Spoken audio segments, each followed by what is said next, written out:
The following is a text exchange which occurred between brothers on May 20th, 2021.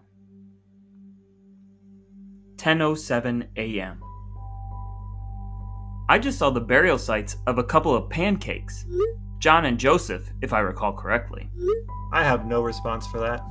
Some of the other fellas buried around them were in Captain Horsey's company. I'd like to hear the rest of their regimental roll call if a dozen tombstones next to a cornfield already yielded 2 pancakes and a horsey. Not a soldier, but there was a Quaker fellow in Indiana who participated in the Underground Railroad. His name was Pleasant Unthank. I mean, if you're going to be unthankful, at least be pleasant about it, I guess. Oh wait, now I see they were in the War of 1812. I'm wondering if there are still unthanks, pancakes, and horsies running about, or if we left those names back in the 19th century along with the Drouillards. I just looked at the roll for Captain John Wilson's company. Disappointing list of names. Other than Pancake and Hosey, nothing much to talk about. Did you find the roll of Horsey's company? Yes, John Pancake was a sergeant in Horsey's company. Other than that, we were so close to something amazing. There is a Pancakes and Waples in Horsey's company. So close to Pancake and Waffles. Ha!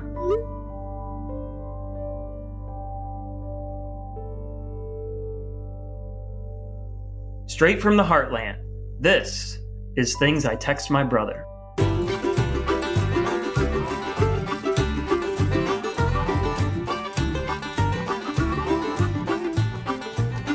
Hey folks, and welcome back to another episode of Things I Text My Brother, a series of conversations which have taken place between the brothers Drouillard on subjects spanning the neighborhood and the globe, which will hopefully leave you smarter, kinder, and better looking. Today we're going to jump off from that dramatic reading that you just heard to discuss the topics therein. Maybe we'll talk about pancakes, maybe we'll talk about waffles, maybe we'll talk about unthanks, or maybe we'll even talk about women running around with frying pans. But we haven't plotted an exact course yet because we want you to join us on that journey. That's how it works on Things I Text My Brother. I'm Jeff. This is Brad. Let's talk about our texts.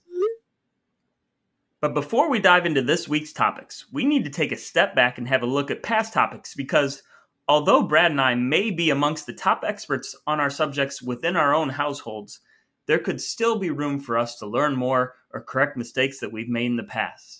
And thus, it's time for ablutions and edification. So I have to own up to an ablution this week, and this week's ablution was submitted by loyal listener Eric Neeb. We have a listener! We have a loyal listener. Oh, thanks, Eric.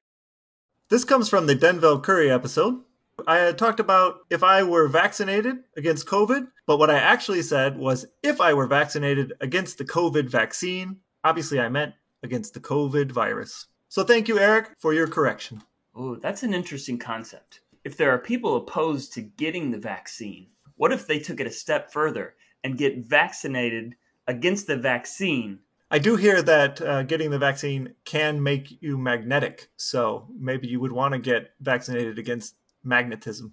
I'm seeing this as an incredible opportunity. I'm not sure if you recall, but I spent a good 60 to 70% of my childhood throwing magnets at the refrigerator in the kitchen from a distance. I will not be your refrigerator. Get them to stick. I will not be You would not be the refrigerator? No. But it's just, if humans get the vaccine, become magnets, and our sister Angie was already annoyed by just throwing small magnets, which were 1 or 2 inches across, what would she think if we came to her house and begun hurling our magnetic selves against her refrigerator? The sound would be just atrocious. I believe that's true. Okay, I don't actually have any ablutions. I'm yet again flawless. So that means it's time for us to move on to edification.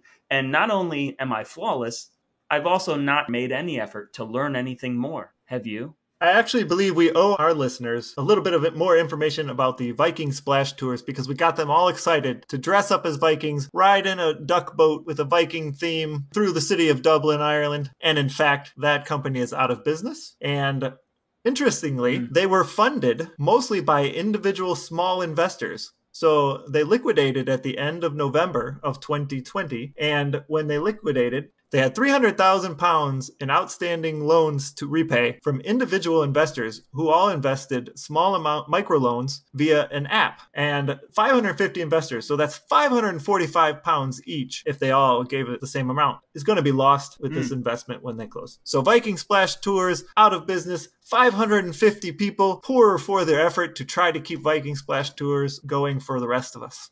So yet again, a duck boat sinks.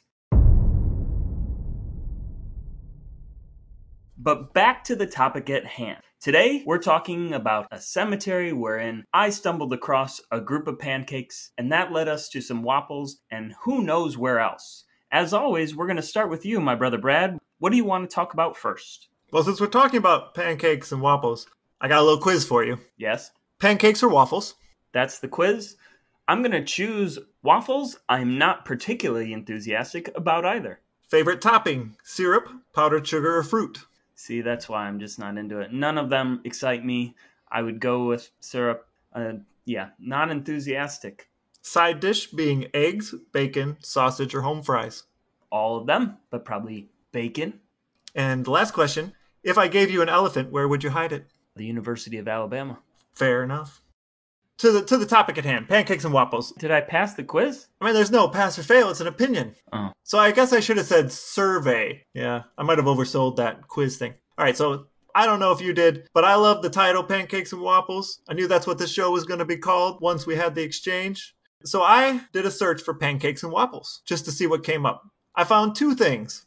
A blog from the Kent Roosevelt women's soccer team where they were having a pancake breakfast and one of their players was named Waples. And then a really scary song called Waffles and Pancakes. That's a parody of a song. The image is scary on iTunes, the person is scary, and the song itself, kind of scary. I wouldn't suggest listening to it. Is it Rammstein? It was not Rammstein. It's some random guy. Oh. And kudos for the random guy for going ahead and putting it together. But on YouTube, he's only got 283 views. Maybe more viewers than we've had listeners. I was going to say 283 probably has us beat by about 280. So I'm not gonna belittle his achievement, but it is scary. But thanks for listening, Father Art. I actually went a different direction this one. Now, I set out originally thinking, I'm going to go on to Ancestry.com and I'm going to start to explore, the John pancakes and the Joseph pancakes and all of that. But before I got there, the first bit of curiosity I had is, okay, these are the pancakes. How many people are named after different foods? And not foods that are named after people, because that's a different genre and has happened in a different way. But how many people are named after foods? And obviously, I didn't come up with a number of that, but it's not a rarity by any means. We all know about Condoleezza Rice. Hopefully, we all know about Harvey Milk and his quest for equal rights. Darryl Strawberry, of course, fine, upstanding citizen. Kevin Bacon, everybody's within 6 degrees of him. And obviously, Meatloaf. But we're not just talking about English names here. I even looked into some other languages. I'm fairly certain that I will pronounce all of these wrong. But if you are Polish, you might be named ziemniak, which is potato. If you are Russian, you might be named Pasternak, like Boris Pasternak, who wrote Dr. Zhivago. And that means parsnip. You could be named ginger. In Chinese, it's something like xiang. Or in German, which actually we're going to tie some things into German this episode, you could be Kohl. And Kohl means cabbage. These names exist. You could be named pancake just like you could be named rice or potato or parsnip or any of these things. And in fact, when it comes to the subjects at hand, I don't know about our good friend Pancakes and Waples and where that came from. But I do know where the name pancake came from for John and Joseph. Now, I set out from that text exchange. I was thinking, is it going to be hard to find John Pancake? There can't be too many people named John Pancake. Little did I know that the problem wasn't going to be that there would be a limited amount of information. The problem was that there were scores of pancakes. There were just giant piles, a stack of pancakes.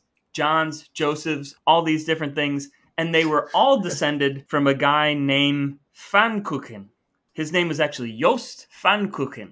And he came over from Germany to Pennsylvania. And eventually from Pennsylvania, the family moves into what we now know as West Virginia, but the area that was part of Virginia back before the Civil War, back before the two split. And eventually some of those people filtered into Ohio.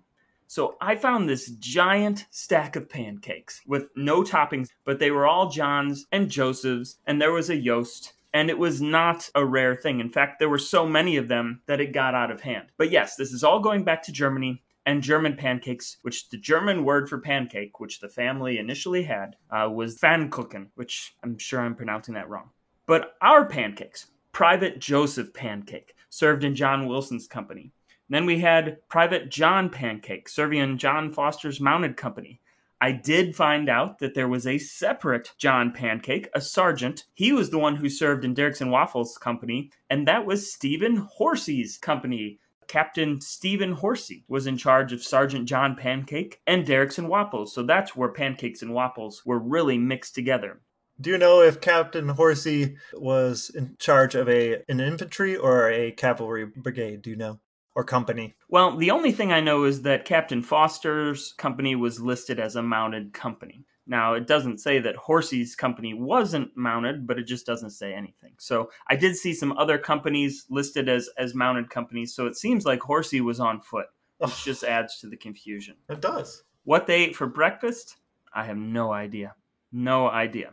Fair point. But going back to our pancakes, I found historical records of pancakes serving in basically every great American war. The pancakes are like Forrest Gump's family. They're all fighting and not so much dying in these various wars. But in the historical register of Virginians in the Revolutionary War alone, I found 4 different Joseph pancakes and 1 John pancake. Now, that part of Virginia, like I said, later split off to become West Virginia, which, if any listeners aren't aware, that was a split that happened during the Civil War. And then throughout the War of 1812, the Civil War, all the way up through World War I and World War II, I found pancakes of all kinds and all those things. In fact, in just the 2 world wars alone, I found records of a John A. pancake, John C. pancake, John H. pancake, John I. pancake, John J. pancake, John L. pancake, John S. pancake, John W. pancake. Mostly from Ohio and West Virginia. And then I found even more information on all these people, like John A. Pancake was shipped home on the SS La France,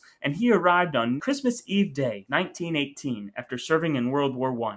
And if you want to know more, you can read a book by author John S. Pancake, a history professor from Alabama, a native of Virginia, who wrote about mostly Revolutionary-era things. But this all dates back to that fella, Yost Pfannkuchen. And I found that out because there was another book published about the history of the county he lived in, Pennsylvania. He had apparently owned a tavern, married a woman named Agnes, had some children named John and Hannah, of course John. He apparently spelled his own name on different documents as Pannekuch, Pfannkuch, and Pancake, and he operated the tavern for many years before selling it and presumably moving out to the area that we now know as West Virginia, filtering up into Ohio, eventually to this little gravel road that runs just off a hiking trail through a cornfield in Pickaway County, Ohio. What do you think of all that? I think it's an exciting find when you get to go to a graveyard like that and you find an interesting name that lets you spend a day really diving into some interesting topic, getting a history of things. So what I thought about with this was, our family name, the Drouillard, right, became Drouillard at some point over time. And I'm not even going to pronounce the German name, became Pancakes. Pfannkuchen. Pfannkuchen. Pfannkuchen. Pfannkuchen became Pancake, right?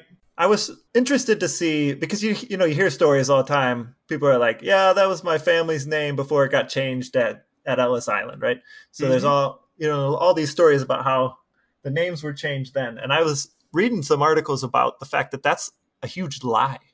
Like the names were almost never changed written incorrectly by the agents at Ellis Island. In fact, they often corrected mistakes in spelling and helped with that. The name changes for immigrants were often changed by immigrants to become more Americanized, which makes complete sense, right? As you move into a nation, you want to have a name that's more comfortable and easier to spell and all that for the locals. I totally understand why you might do that. But actually, the majority of the time where the names were changed without their consent or without their knowledge was on the shipping lines on their way over to Ellis Island.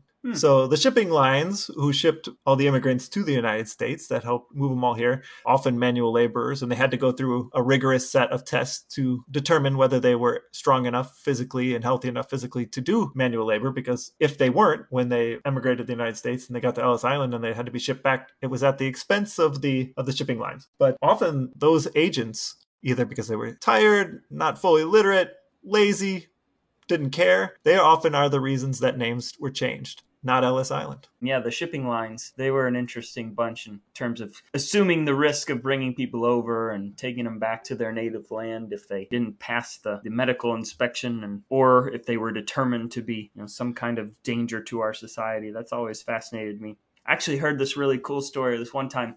There's a street in New York. It's spelled Houston, but it's not Houston Street. It's Houston Street. Yeah. It's named after a different family who just pronounced it differently. So it's not even an accent thing. But there was apparently somebody who came over through Ellis Island and was admitted into the United States, bought his family's passage to the place that had that spelling, Houston, ended up in Texas, even though his family was living on Houston Street in Manhattan. And many years later, a descendant of that person came back, visited New York City, and was so thankful as a proud Texan to come to New York City and say, "Oh my goodness, I'm so glad that I ended up in Houston instead of Houston Street." I'm an unbiased observer, but that would be a heck of a mistake. That is a big mistake. But there were a lot of Johns in your pancake history. Did you just highlight the Johns, or were they really that prevalent? There were a lot of Johns in that. There were actually a lot of Josephs as well. I was just picking at it a la carte style here and there, going on one thing, going on another. I stumbled across all those Johns, but I wouldn't be surprised if there were just as many Josephs, because actually going back to that Revolutionary War record, there were the 4 Joseph pancakes in Virginia to the 1 John. So there were plenty of either, and if we have a good 100 listeners, judging by the percentages I've seen, at least 7 of them will be named John or Joseph Pancake at this point. Excellent. So in the vein of food names, Cousin Ben and I, being in the same grade, we participated in field day in elementary school once, I think maybe 5th grade. And we participated in a horse and knight competition where one of us was the horse and one of us had to be the knight. I too did that competition. Yeah. And so you had to use the lance and get some rings and that people were holding out and stuff. Yep. And so Ben, of course, being the brute that he is, was the horse, and I was the knight. Yep. We were named Sir Food on Table. Yeah, that's keeping it simple. Sir Food on Table. I remember I was Sir Ninja on Turtle, but I don't recall. Oh, excellent too. I don't recall which one I was. I know that I had 2 pairs of Ninja Turtle like pajama bottoms at that time. Basically just like Zubaz pants with Ninja Turtles on them. And I know that, I'm not sure who my partner was, but we both wear my pajama bottoms for that. Did you make milk carton helmets and all that stuff? Mom helped me make milk carton helmet and a shield. I'm sure we did. Exciting. I mean, if you wore a milk carton helmet and survived to tell the story, I don't see why we would have changed the model that was working so well. I also looked into, since we were talking about Americanized pancakes, I thought I'd look it up and see what are they like, the German pancakes on which these names were based. And I did find out for everyone at home that there are some differences between American pancakes and German pancakes. First off, German pancakes are a little bit lighter, but they're much bigger. They tend to be eaten at a different time of day as well, rather than at breakfast. So the American pancakes are smaller. You stack them up, eat 12 of them, plus you're American, so you want to eat a whole bunch of them. But the German pancakes are also used more as like a light meal, dessert, maybe a snack. And whereas American pancakes are often served with syrup, it would be very common for German pancakes to be served with confectioner sugar, lemon juice, and then topped or stuffed with fruits and not really ever maple syrup. It was going to be part of the quiz, but I couldn't pronounce the German pancake. But I did read that there is a pancake, a version of a German pancake in the Netherlands that they call a Dutch baby pancake. Yes. Also known as a Bismarck, a Dutch puff, or a hootenanny. Hootenanny. But that's something different altogether, right? That doesn't... Yes, it is. It's like a popover. Yeah. It's not a pancake by our definition at all. Although the German pancake doesn't quite resemble an American pancake, it does seem kind of similar to a crepe. Yeah.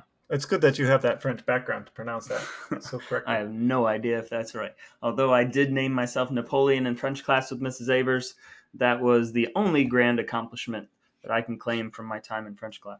I don't recall my French name, but Mrs. Avers did give me my only detention, and that was for doing a finger gun at one of my friends when he got a question right in class. I gave him a finger gun to say, good job, and she immediately gave me a detention. And this was even before all the school shootings, so she was ahead of the game. She did give me a couple of detentions.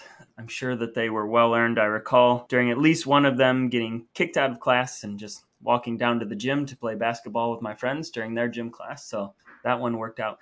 I did see one story. Sadly, Mrs. Avers passed away in the past year or two, and I saw a site where people were leaving some memories of her, and there was one that I thought was phenomenal. I didn't actually know the student, but she said that she was walking through the hallway one day and Mrs. Avers stepped on her foot, and that Mrs. Avers apologized. She said, "Pardon," but she did it in a French accent. And I just love thinking of Mrs. Avers walking through the hallway, stepping on somebody's foot and going, "Oh, pardon," because that's exactly how it should go. Mrs. Avers also gave Cousin Ben his only detention because I ratted him out for chewing gum because he laughed at me for getting my detention. She also... But he wasn't even in her class. He wasn't. He was in the hallway outside, and he was laughing at me because I had told him I got a detention. So we served detention together. Yeah, I don't remember much of French. So you asked in the exchange if there are pancakes and unthanks and people around, and you've gone into great detail on the pancakes. I went down the path of looking up the unthanks because Pleasant Unthank was a minor figure on the Underground Railroad in the Fort Wayne area. So I took a little trip down the Unthank lane to see what I could find out. And the first actual mention they have of unthanks in England, where it comes from, was in the 1200s. So Unthank has been around a long time. There are a large number of towns and villages in Ireland, Scotland, well, England and Scotland, a couple in Ireland, named Unthank. So it's fairly common, which I was surprised about. There is a band, a folk music group called the Unthanks that have Becky and Rachel Unthank in it, and they are billed as one of the premier English folk groups of the 21st century. There's an Unthanked Hall in Northumbria. Oh, wow. Northumbria making an appearance two shows in a row. But Unthanked Hall was owned at one point in the late 1700s by a man named Dixon Brown, who changed his name to Dixon Dixon. And then it transferred to his nephew, who was named Dixon Dixon Brown. So he brought the Brown back, but kept the extra Dixon, just for the fun of it. So that was exciting. And I also did find if we were caravanning or camping across England, we could stop in North Yorkshire off of the A684 at a place called Unthank Farm, which is a small farm where they have caravanning. And I was looking at their website. They have an Unthank Farm news link, and the only thing posted on it is a picture of a bean field that says Field of Beans. That's all that's there. Sounds like a really nice picture. I absolutely loved it. Well, thanks for that. I really appreciate it. One thing that I found quite by accident as I was researching, in fact, I think I somehow stumbled across it when I was trying to look up German pancakes. I came across the pancake race and pancake day. Are you familiar with these terms, Bran? I am not, but I'm feeling like I'm going to learn something new here. A careful listener might have heard in our intro something about women running around with frying pans. Let me introduce you to Pancake Day. There's this place in England, it's called Olney. I have no idea where it is, but in this town of Olney, they have been, observing something called Shrove Tuesday, which is a religious day. Have you heard of Shrove Tuesday before? I had not. I have heard of it, but I couldn't tell you what it means offhand. Shrove Tuesday can be similar to Fat Tuesday. It is the same day. Carnival. Basically what it is, it's the Tuesday right before Ash Wednesday. And Ash Wednesday begins those 40 days of Lent leading up to Easter. And Ash Wednesday is before Maundy Thursday? Yes, and then there was something that happened on Friday, and Jesus did something on Sunday. I lose track of all that.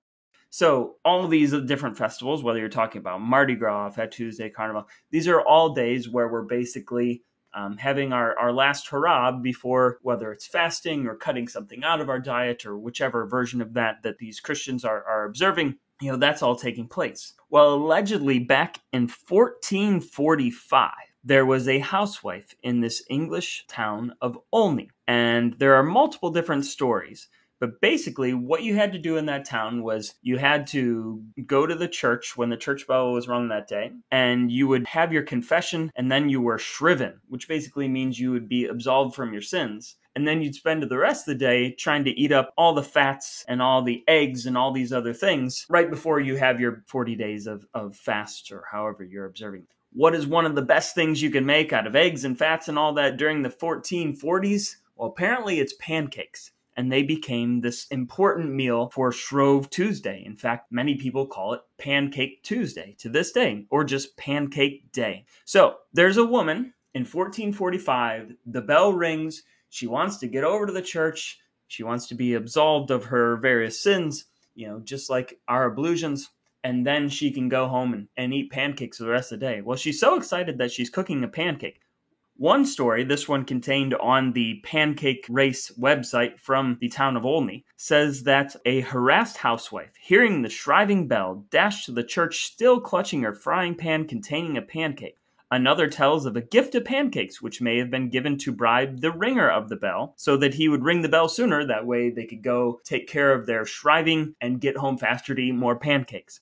Regardless of what story is true, people became very enthusiastic about pancakes back in 1445, and soon this pancake run began to memorialize whatever the heck happened that day. And this race has continued through the centuries, dying off for periods of time, coming back, dying off again. After World War II, it was the Vicar of Olney. He found some pictures of some women running around with frying pans in the 20s and 30s, and he was, as the website says, filled with enthusiasm to revive the ancient custom. He called for volunteers, and in response, 13 runners appeared on Shrove Tuesday that year, and they went out and they ran around. It still happens to this day. In fact, for our American listeners, there is a town called Liberal in Kansas, which in 1950, they had seen some pictures and decided they wanted to do it too. So now there's a friendly competition where they send the stats between each other and there are prizes and all these things. But I went to the official website for the Olney race and I was looking at some of the rules. A couple of them are kind of interesting. Things you need to bring with you on race morning. Starred twice, so you see this in particular. It says, you will need a skirt and a pancake.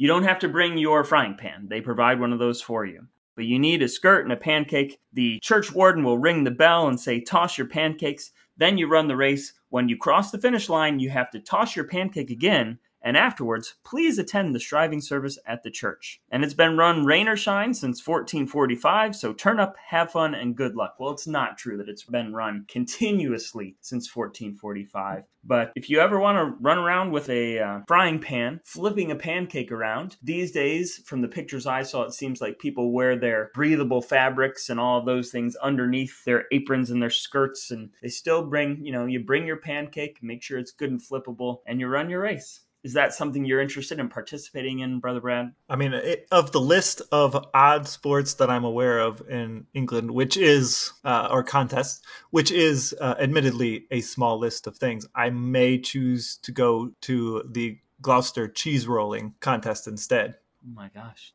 What could be more dangerous than that one? It looks scary, but I watched it one time on TV, and my favorite part about it was there was a guy standing right next to the camera, and every time they started rolling a wheel of cheese down the hill, he just started yelling, "Get the cheese! Get the cheese!" over and over again, like they were trying to do something else, but nonstop during the entire race. He would just yell that. That event, I mean, it looks like it borders on suicidal to me, just running down that hill. It's the high lie of random competitions, right? Super deadly. Something like that.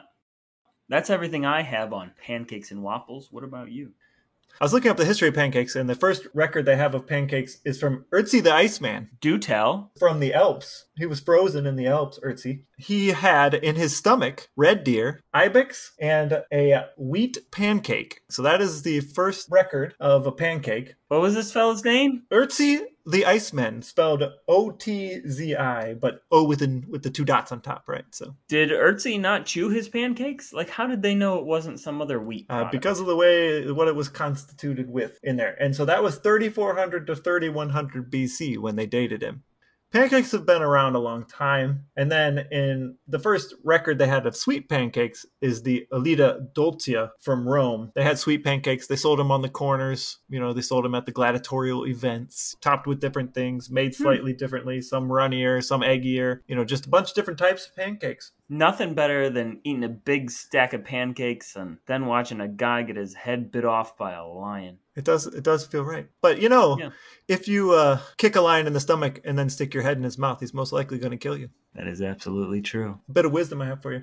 So I do feel like I have been giving short shrift to waffles because, really we're talking about pancakes, but we got waffles. So I did look up, because we're blessed in Ohio with having both IHOPs and Waffle Houses. Are we? I mean, depends on who you are. I did wonder if measuring the prevalence of IHOPs versus Waffle Houses is one way to measure whether we like waffles more than pancakes or vice versa in the United States. And what I found was there are around 2,100 Waffle Houses in the United States, and there are around 1,668 IHOPs in the United States. So from that measure, Waffle Houses mean waffles are the preferred choice between the two. But interestingly, of 2,100 Waffle Houses, 2,000 of them are within Kentucky to Missouri, down to Mississippi, and then in Louisiana and across the South and back up. So there really aren't very many outside of the South. And about 1/5 of the Waffle Houses are in Georgia. Who knew? Well, Brother Brad, I think we've said just about everything that we can say on that topic, but there's one man who hasn't had a chance to say anything at all. He's not an ordained priest. He's not a short order cook, but he has eaten a pancake. He's our Father Art, and we're going to ask him some questions.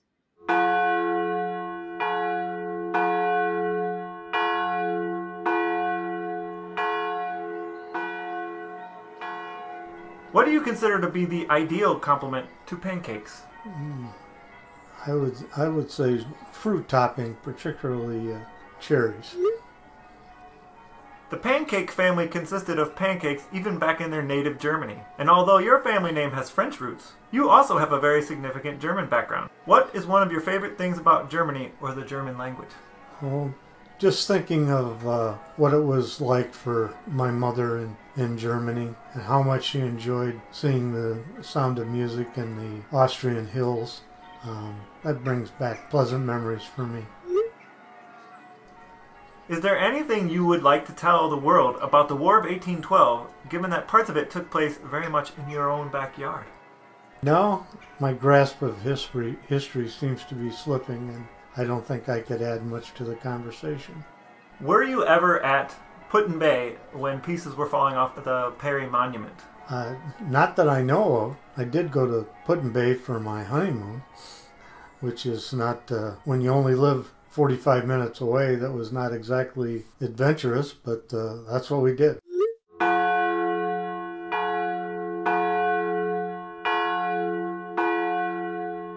Well, folks, now that we've heard from Father Art, it means that our time together is coming to an end for this episode. We've said just about everything that we can say about pancakes, and waffles, and unthanks, and all of those things. But fear not, there'll be another episode coming your way just as soon as we can dig back into the archives and find another gem of a text exchange and do just enough research to pretend that we know what we're talking about. In the meantime, you can head over to our Instagram page at Things I Text My Brother Podcast to drop us a note about what you liked or what you didn't like, or to tell us about something we totally got wrong so we can add that to our next segment of Ablutions and Edification. Then you can go over, hit like and subscribe, or just tell a friend or an enemy or a total stranger to come give us a listen. If you do any of that, the fraternity of Drouillards will be forever grateful. But most importantly, thanks for listening, and we'll talk to you next time.